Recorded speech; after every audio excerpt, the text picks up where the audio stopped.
On November 13th, 1974, Ronald DeFeo Jr. shot and killed his father, his mother, and four siblings at 112 Ocean Avenue in Amityville, Long Island. He claimed that the reason he killed them was because he heard their voices plotting against him. He is currently in prison at the age of 68.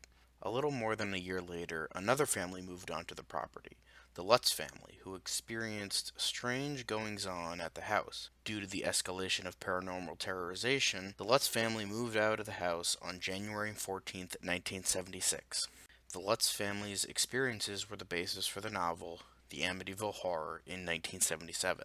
This was the basis for the film of the same name, starring James Brolin and Margot Kidder. Despite copious amount of negative reviews when it was first released, it became one of the highest-grossing independent films of all time. Due to this, a sequel was commissioned. George Lutz actually wanted the film to be based on The Amityville Horror Part 2 by John G. Jones, which was more so about the aftermath with the Lutzes after they moved out of 112 Ocean Avenue. However, Dino De Laurentiis made a deal with American International Pictures for a sequel based on Murder in Amityville by Hans Holzer, which is about the DeFeo murders. Lutz tried to sue De Laurentiis, but lost. The film was eventually released in 1982. I had little hope for this film going into it, mainly because the first is horrible. One of the dullest and most boring films ever. Everybody underacted, the movie wasn't even scary, and it was just so boring. So I had no hope for the lower budgeted, shat out cash grab sequel. But surprisingly, the movie was actually pretty entertaining. I mean, it's not good, but compared to the first film, it's a fucking masterpiece. In terms of stuff that's genuinely good, there are plenty of creepy, atmospheric moments in mainly the first act, and Jack Magner did a good job as Sonny. Shame he didn't do anything after this when Firestarter. I also like James Olsen's performance as Father Adamski. He actually gave one of the more balanced performances of the movie. The cinematography was also really fucking good. Like, genuinely. The look of this film was absolutely fantastic and easily the best part. If I had to offer anything genuinely good about this film, it's the cinematography and lighting. The original looked pretty flat and uninteresting.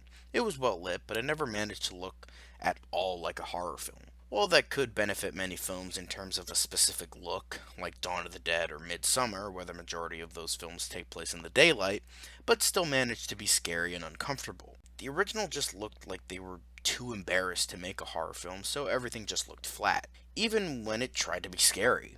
Here, many of the shots are atmospheric, creative, and memorable, especially the sequences regarding Sonny and the shots that may or may not be POV. It just looked like it was trying to be scary. However, the rest of the movie is either pretty silly or just batshit insane. The mother was easily the worst and most annoying character in the film. The actress was atrocious and was definitely one-dimensional.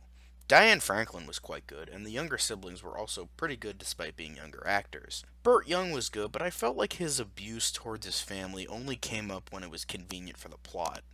I never really felt like they always felt abused and hurt by him. There were some moments like that, but few and far between from the bigger moments regarding that. Apparently, there were a lot more disturbing scenes cut from the film due to test audiences being squeamish. There was apparently a scene where Burt Young's character anally rapes his wife. The incestuous sex scene between Sonny and Patricia was much longer and a lot more graphic.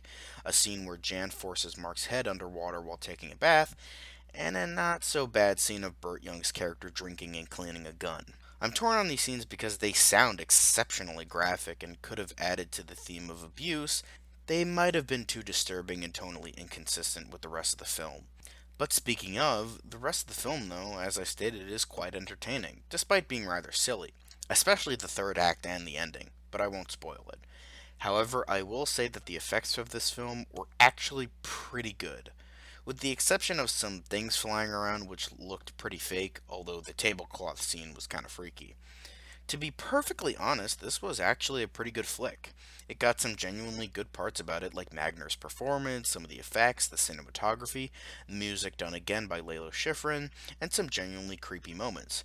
However, it does get very ridiculous, like a bunch of the other actors giving over the top performances, the cheesy dated dialogue, and the majority of the third act. But despite this, I thought it was a rather enjoyable flick. I say, get a bunch of friends over, get drunk, and watch this. You'd probably have a fun time. Just ignore the first movie. You're not missing much.